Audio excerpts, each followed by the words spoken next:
आज देखा Archita di hello everyone welcome back to my mini vlog. I hope कि समस्ते भलरे थे मु भी बहुत भलरे अछि। एबे चली आम ढेंकानाल रे लक्ष्मी पूजा से आम तीन जन आज रेडी होकी बाहर थिलु पूजा बुलिया पई। ढेंकानाल रे लक्ष्मी पूजा केते जे फेमस सेटा तो समस्ते निहाती भाबे जानिथिबे। सेति मु आ बेसी किछि कहबिनी चलो जिबा पूजा बुलिया। देखि पारुथिबे केते भीड़ होई आ ए भीड़ रे मो काले हजि जिबि बोली मो सांग मते टान टान नेकी जाउथि। जेहेतु बहुत भीड़ होइथिला सेति बेसी किछि वीडियो बनै नथि। आ एठी लक्ष्मी मां केते सुंदर देखा जाउछन्ति ना। एठी पूरा टाउन टा लाइट साउंड और डेकोरेशन रे चमकुथिला। ए भीड़ देखि जणा पडुछि लक्ष्मी मांकर भक्त केते। आ को माने ढेंकानाल लक्ष्मी पूजा को आसना जल्दी जल्दी आस एंजॉय कर। आ एते भीड़ भितर मो सांग एठी फोन धरिकी टंग टंग होउछि। कोन आ करबो छोट पिला बाया मन आ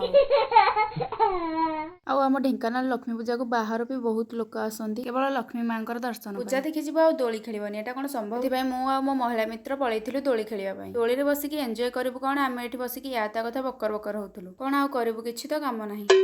दोली खेली सारिया पर आमे पुणी थरे आगे चलिलु आम चलापथ। एते भीड़ भितर मो सांगर कारसाती देख टिके। शाबाश बेटा बहुत बढ़िया। एठी अवस्था 12 बाजी सारानी तथापि वीडियो बंद होउनी। आज लक्ष्मी पूजा बुलिया बेले आमर देखा हेतिला अर्चिता दी लास्ट आमे कॉलेज फ्रंट रे थिबा गेट पाखरे फोटो उठेकी पळै आस्थिलु। मार्केट रे जेहेतु बहुत भीड़ हेतिला सेति आमे बाहर किछि न खाइकी रूम को बिरयानी आनी आस्थिलु खाइबा पई। देखा बा गोटे वीडियो रे। जय मां लक्ष्मी।